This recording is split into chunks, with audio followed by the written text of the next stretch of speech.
You are watching The Beach Brothers Show.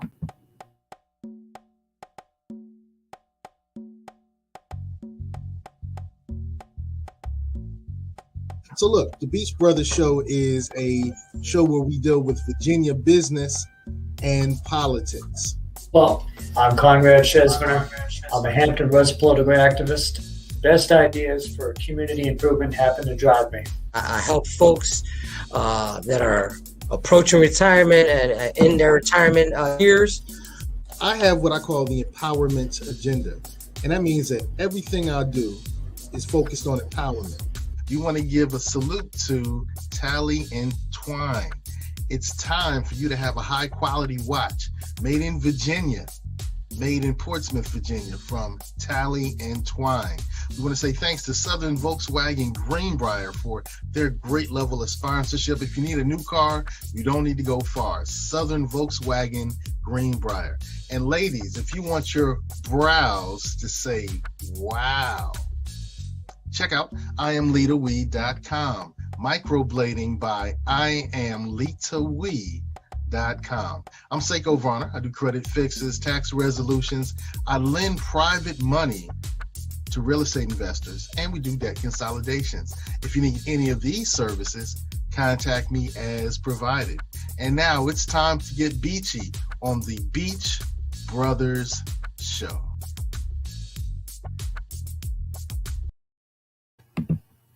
Remember to go to the Beach Brothers Facebook page. Go to the Beach Brothers YouTube channel, like the page, and subscribe to the show. You'll keep up with our Virginia business and political content and be all the cooler for it. By the way, tomorrow might be a day for better warmth and severe thunderstorms here in the 757. So while the sun's out and it'll be approaching the 80s, you'll need good AC and a fuel-efficient car. You'll get that at Southern Volkswagen. I have a car from there, a 2017 Jetta. Charlie Roy at 1248 South Military Highway. Help me get it. I want you to go see Charlie Roy and get yourself the car to keep you cool on hotter days and not burn too much gas in the process. A recent Princess Anne Independent News article mentioned the school board race in Virginia Beach's District 10 is set for Kim Bentley and Kathleen Brown. Shout out to John Doucette at the Princess Anne Indy, by the way. Good paper. I'm a District 10 resident with current ambitions for the vacancy for the District 10 City Council seat. As a community-focused individual, as a co-founder of the Virginia Beach Progressive Caucus, as a member of the Virginia Beach Democratic Committee, an organization which graciously suggested my candidacy for a Rose Hall City Council seat in 2020, I know I'm a great fan of Kim Bentley. I want voters to vote for Kim Bentley. But as a booker for the Beach Brothers Show, in recognition of both candidates, I want to open up this show and line up guest spots for them both, each, and as a forum process in the line. So I hope you guys want to help me get them on the show so we can make sure District 10 is the best represented it can be. Now, joining the Beach Brothers Show now are two local candidates themselves. Let me go ahead and add them right onto the screen right now. They are representing the Green Party. A great treat today to see what's new with the Green Party in the area. We'll bring on Blaizen Buckshot Bloom, who is running for a Chesapeake School Board seat, and Garry Hubbard, my former co-challenger to the 2020 Rose Hall City Council seat, is running for the Green Party nomination and ballot access on Virginia's 2nd Congressional District race. Remember, the one currently has Democrat Elaine Loria in the seat.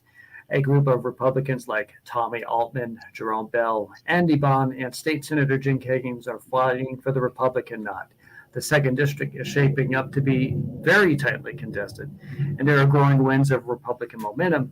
So it will be interesting today to hear from a group on the left flank, the Greens, and their goals for 2020. So let's start with Blaizen. How are you today? I'm doing great. How are you doing, Conrad? Doing excellent. Excellent. It's a bright, sunny day. And Mr. Garry, how are you? I'm doing well, Conrad, and thanks for having us on the show so we can inform the public on our reasons for running and the reason we think our party is the best party for the people. Thank you so much for coming on the Beach Brothers Show. We'd like to talk about business and politics. Today is one of those political days. So the 757, if you don't mind, Garry, what's your history here in the 757? Well, my history, I was a military veteran. And, I came to the area during my military short career, and I enjoyed being in Virginia Beach and in Virginia. So I got married in 73, raised a family, started working back in construction. And I worked for a large construction company for the first part of my career as a chief estimator. We bid jobs in Iran, Iraq, Saudi Arabia, Cuba, road work. And then I strictly went in business for myself in 1981 and been in business ever since. And we've hired quite a few people. We started apprenticeship programs for the skilled trades. And they, in turn, started their own business and hired more people. And that's basically about it for my background, Conrad. All right. Mr. Blaizen, what about your history? So I was originally born in St. Cloud, Minnesota, but I didn't really live there for too long. My father joined the Navy and he was stationed in Norfolk. My mother graduated college, moved down to Virginia Beach, and shortly thereafter moved to Chesapeake, the home we live in now, in the Deep Creek borough of the city. So that's how I got my start here. I went through Chesapeake Public Schools my entire lifetime, from G.A. Treacle to Deep Creek Middle to Deep Creek High School, all in the same community. Back in December 2017, I first started getting involved in politics, first speaking on solar panel projects in the city of Chesapeake, supporting businesses trying to provide greener alternatives, and that quickly evolved over the past over 4 years to me becoming more and more involved in not just Chesapeake but in the Hampton Roads area, trying to ensure that myself, my classmates, my friends, my family, and my community members have the best home they can have, and that has led me to my school board run this year for Chesapeake. I hope to touch on that a little deeper as we go on through this show here, but let's talk a little bit about some inspiration. I want to look at sort of what pulled you to mind toward politics as a general concept. So, Blaizen, you start off this time. What started you on the idea of just following politics? I would attribute that to sort of my upbringing. Both my mother and father politics wasn't a topic that I was strayed away from. So in 2008 and 2012, I was very much aware of the presidential elections. And in 2016, that started catching my interest more when I was in middle school. By the end of 2017, I had received an email from the Sierra Club saying, hey, there's these solar panel projects. And at that point in time, I'd really wanted to get more involved. I'd heard about, I was at least aware of the past 3 presidential elections. I had known about the Democrats, the Republicans, the Greens, the Libertarians, the Constitution Party. I had an upbringing where politics, while maybe not the forefront, was something that was discussed in not just the 2 parties, but the alternative parties that ran candidates across the Hampton Roads area. And so between that and just after seeing what happened in 2016, that really had my foot in the door, and I wanted to get more involved and I wanted to start making a difference, because after 2016, I felt like our country wasn't going in the right direction, and as such, Virginia and Hampton Roads wasn't either. Garry Hubbard, I want to know, since you have mentioned your history in the engineering fields, private sector, what sort of pushed you in the direction of politics?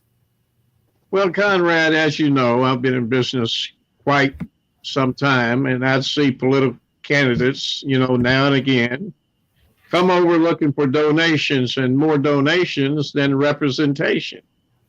So it didn't take me long to realize that the working man, the skilled trades, unions were sorely lacking for representation.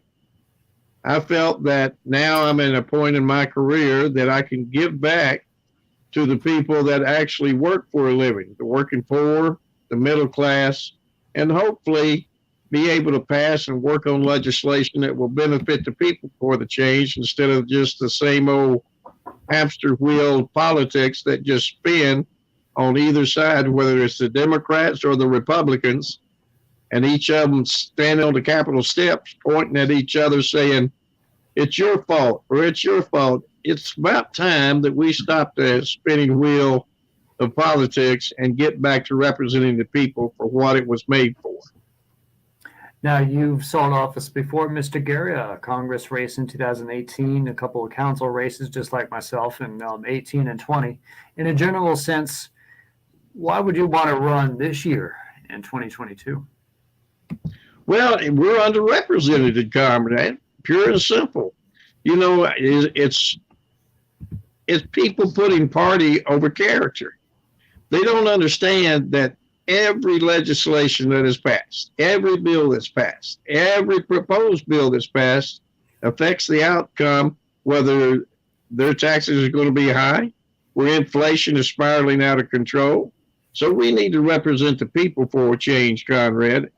We need to have somebody that's going to be on the people's side instead of the corporate elite or the Democrat elite or the Republican elite. It's time to put sanity back in the word representation, and time to put represent back in the word representation. Now, Blaizen, he's looking for better representation on a congressional side.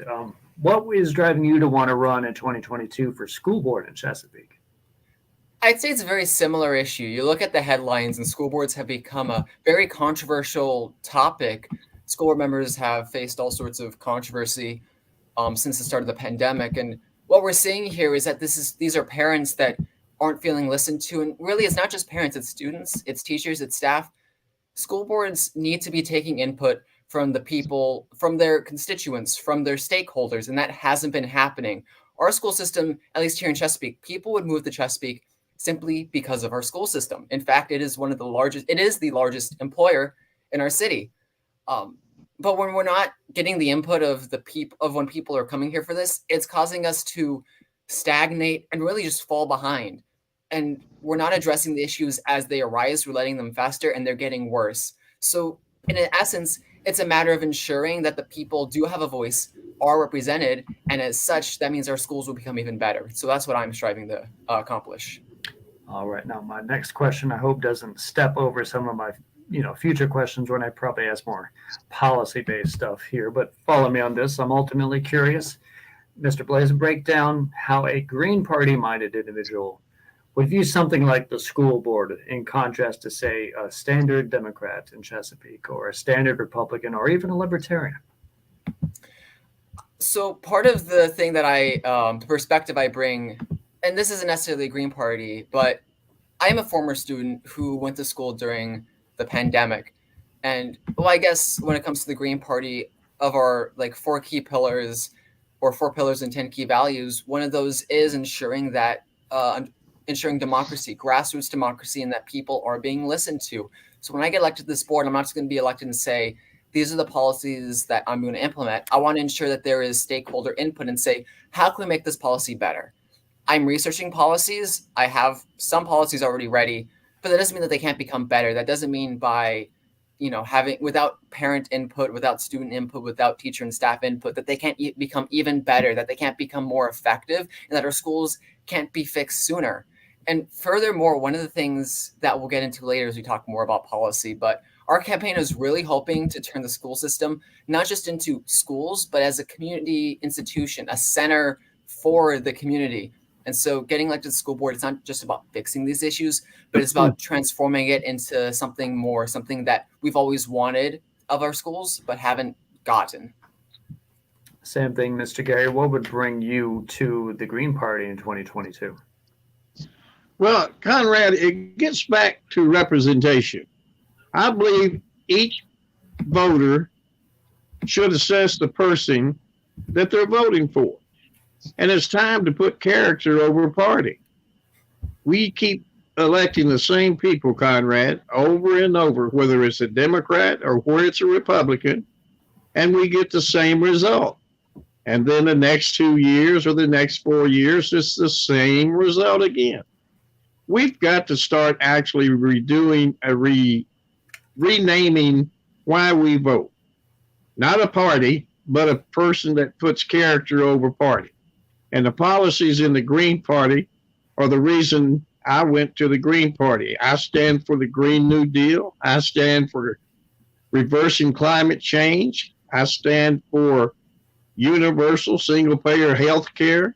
We spend over $4 trillion a year, Conrad, on an ineffectual for-profit healthcare system that is broke and will never work. It's representation. It's representing the people for a change and not just the corporate elites, not just the power brokers in Washington. All right. Now, back to Blaizen.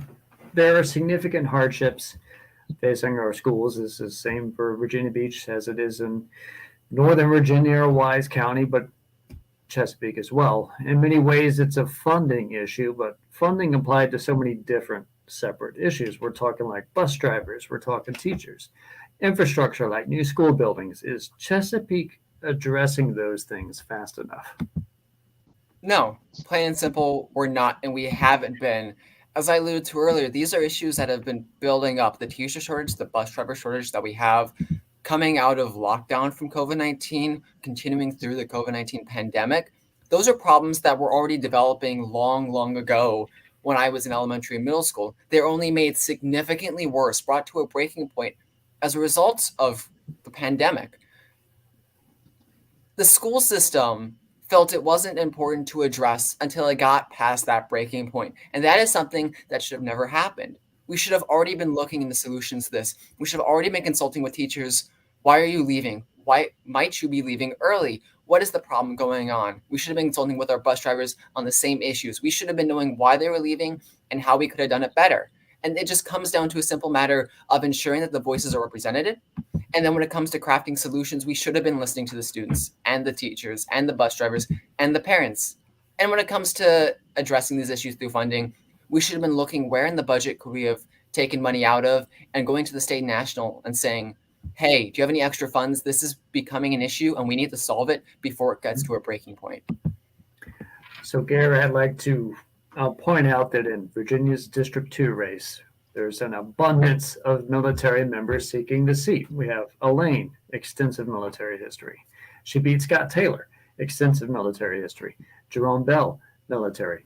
Tommy Altman, military. Jim Kiggins, military. As a Green Party contender for that seat, do you think the goal here is to only have military members serve our area of the Congress? Well, since we're the world's largest military base in the world, it stands to reason we'd have quite a few military. The military is underrepresented in Washington. No one up there, I believe, cares enough about the veterans. We have wars fought for oil, and quite frankly, we need peace for a chance so we can prosper. The reason I support Blaizen Bloom for the Chesapeake School Board is Chesapeake is now in the District 2, along with Suffolk, Isle of Wight, Franklin, and I live in District 2. I don't think any of my others live in District 2. I know Elaine doesn't live in District 2, and there's nothing wrong with these people as people, but quite frankly, we need representation in Washington, D.C. to actually represent the people.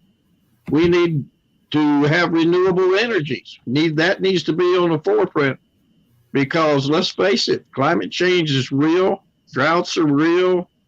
Floods are real. We have to actually address the weather situation because of climate change. Now, if we could go sort of a little deeper into the federal spending aspect of Virginia's 2nd District, what other things might you think aren't being done? Say, healthcare, community infrastructure, as you just touched on, the environment, that isn't being done, it hasn't been done by Democrat and Republicans serving this district? Well, let's talk about infrastructure for a minute.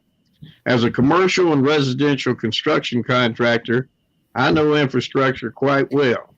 And quite frankly, I'm worried about actually allocating the money to the state's governors to dole out the money as they see fit. So we need to have mass transportation. We need to have better representation for addressing health care in the state also. And we need to make sure that we actually get infrastructure to the places where it needs to go, not just pave over a road and say thank you. I've asked Governor Youngkin, matter of fact, I put it on social media. He ran on a platform of reducing or eliminating the food tax. That's yet to be done. I'm also calling for a suspension on Virginia's state gas tax along with the federal gas tax. We're seeing inflation have a huge economic impact to the citizens and to the constituents of District 2. We're watching $400 to $600 more a year for our voters that live in District 2 simply because the people in Washington just can't get it right. We're watching corporate greed. We're watching how we still subsidize big oil corporations to the tune of probably over $100 billion by now. Healthcare is $4 trillion a year. People are spending well over $10,000 a year for substandard, inadequate policies. The pandemic only added to this situation. And now we're watching how we have teacher shortages. So we need to have somebody that's going to be passionate. It's going to have purpose. It's going to work on legislation that's going to benefit the people for a change and hold people accountable. We don't have representation in Washington, Conrad. We have disorganization in Washington. And until we actually can work together on passing legislation that's going to benefit the people, we're still going to be looking at legislation proposed by a few, sponsored by a few, and passed by the few and benefit the few. So we need to stop this. We're watching genocide being created by wars for oil, and we're watching human genocide by the Chinese with the Uyghurs and the Yemen people being slaughtered by the Saudi Arabia, and yet we won't say anything because we get our oil from Saudi Arabia also. It's time that we actually put forth a real effort into our renewable energies, solar power, wind power. And Conrad, don't you think it's ironic that the very people that we give our money to and our technology to is the one manufacturing our solar panels and our wind turbines? We spend huge amount of fossil fuel, oil, gas, and diesel to bring in wind power and solar power from China. That is so ironic to me that we don't have the manufacturing capabilities here in the United States that we need to bring back to our shores. We allow the CEOs of these large corporations to move their manufacturing facilities to China. And then they had the nerve to say, well, we're going to ensure that these CEOs of these manufacturing companies treat the Chinese worker well. Where was the concern in Washington, D.C. for the American worker that worked in these high-paying manufacturing jobs? I don't see it. We need to make sure that we have strong union jobs and strong union representation. The Democratic Party is the one that's supposed to represent the unions. Well, the Democratic Party represented the unions so well that we'd have more unions and stronger unions, wouldn't we? So they've dropped the ball on that end of it. And I look forward to having people at our rally on April the 2nd at Chesapeake City Park. And back to you, Conrad. Well, Blaizen, I'd like to turn it over to you regarding, you just touched on unions. Is there, would you say, a need, say, for expanded collective bargaining rights or something of that effect to help out teachers and administration and everything education related in the city of Chesapeake? Yeah. Again, it goes back to that whole core tenet that the stakeholders need to have more of an input, and collective bargaining can be part of that. Collective bargaining doesn't mean that teachers have complete control or that administrators or really any staff member has complete control. Rather, it just says that they have the right to come together as a collective and go to the school system and say, hey, we're not getting paid enough, and as a result, we're losing people. Or the benefits you're giving us, while they're great, they could be better. Or the working conditions. We need more staff members, and as such, this needs to be done so we can be a more attractive workplace, so that our workloads are less, so that we can preserve more staff, and so we can get more, and so the students can get a better education.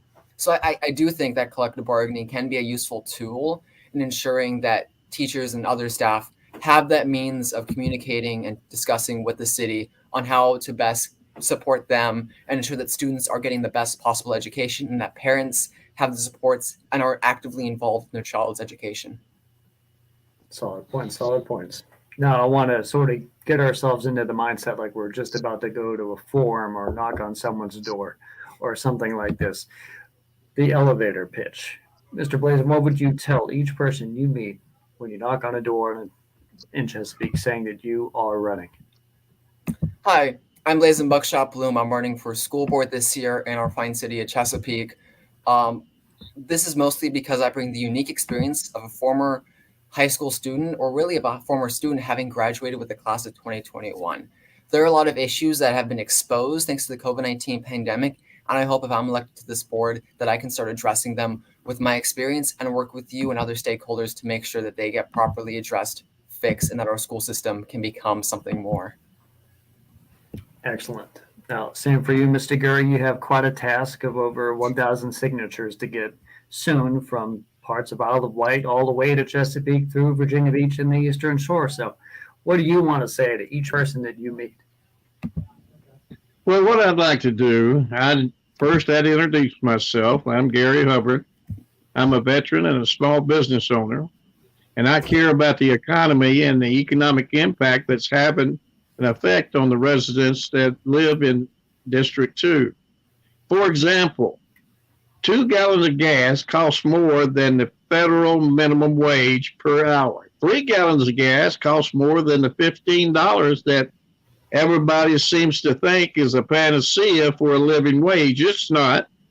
And quite frankly, we need to work on legislation that's going to provide a single-payer universal health care. Our for-profit health care system is broke. It doesn't provide adequate health care, and it's time for business to get back to doing business and quit trying to offer substandard policies and substandard care. We've got to make sure that we have representation for the working men and women, the working poor. People working 40 hours a week should not live in poverty. Yet they do. We're watching inflation spiral out of control. We're watching the consumer price index almost at 8%. Gasoline alone will cost the consumer another $1,300 per year. And where are people supposed to get that money, Conrad? There's no money tree in the backyard. There's nobody working in Washington to understand why we have inflation in the first place and why we need better representation to work on issues that's going to actually provide some relief for the people that live in District 2. And we can get in further policy issues, especially on why we need these issues. All right. Now, lastly, gentlemen, Garry first. How do we keep up with you and follow your campaign? Well, I'm on social media. I'm also the nominated and endorsed Green Party candidate for the Congressional District 2 in Virginia. And also, I have a scan that we need to donate. I'm looking for volunteers. I'm looking for signatures. I'm looking to represent you. I need your support. I need your votes, but most importantly, and I need the trust that you have and will placing me to work on your behalf in Washington, D.C., instead of just sitting at the aisle, pointing fingers at each other and never getting off the hamster wheel of politics that just keeps spinning and no legislation is being done for the people. All right. Now, same to you, Blaizen. How do we keep up with you in the next year of politics? We have a website, blaizenbuckshotbloom.com. Pretty simple. My first, middle, and last name. You can go there. We're also on Facebook, Twitter, and Instagram. Handle is at blaizenbuckshotbloom as well. And I believe we're also on TikTok. We're currently getting that set up as well. So any of those modes of social media, including our website, are fantastic ways to stay up to date on what our campaign is doing, upcoming events, and ways you can get involved volunteering, as well as if you donate, where that money is going towards and helping us create a better Chesapeake and a better 757. All right. Now, Also, my website is a work in progress. Go to the Hampton Roads Green Party and join our party and donate to our party and grow our party. all right. Shout out to the Green Party. Thank you, Green Party representatives, for at least wanting to come on and share yourselves with the Beach Brothers show. I do hope not only do we hear much more from you over the next year or so, but that you also today have a great afternoon. I'll catch you next time. Thank you, Conrad. It was a pleasure being on your show and being able to give the public a little bit of background with each of us. Thank you so much. Thank you for having us. Thank you so much for coming on. We'll catch you next time. That was Garry Hubbard running for Virginia's 2nd Congressional District as a Green Party candidate, and Blaizen Buckshot Bloom seeking a Chesapeake School Board seat also on the Green Party banner. You've been watching the Beach Brothers Show.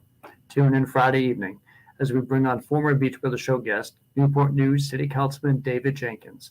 He's seeking a higher office in Newport News, and we'll connect with David again to see what his goals are. Take care.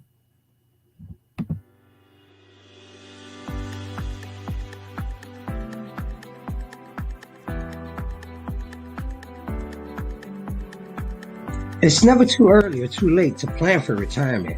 Let me show you how to protect yourself, your loved ones, and your assets from loss due to catastrophic decisions that may affect you the rest of your life. Please call me.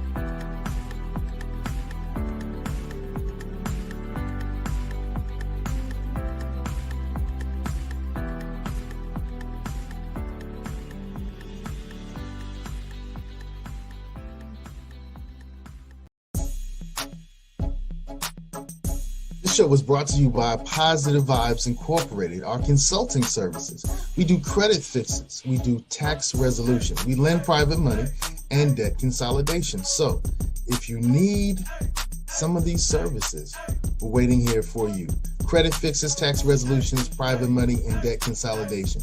Make sure you call Positive Vibes Incorporated.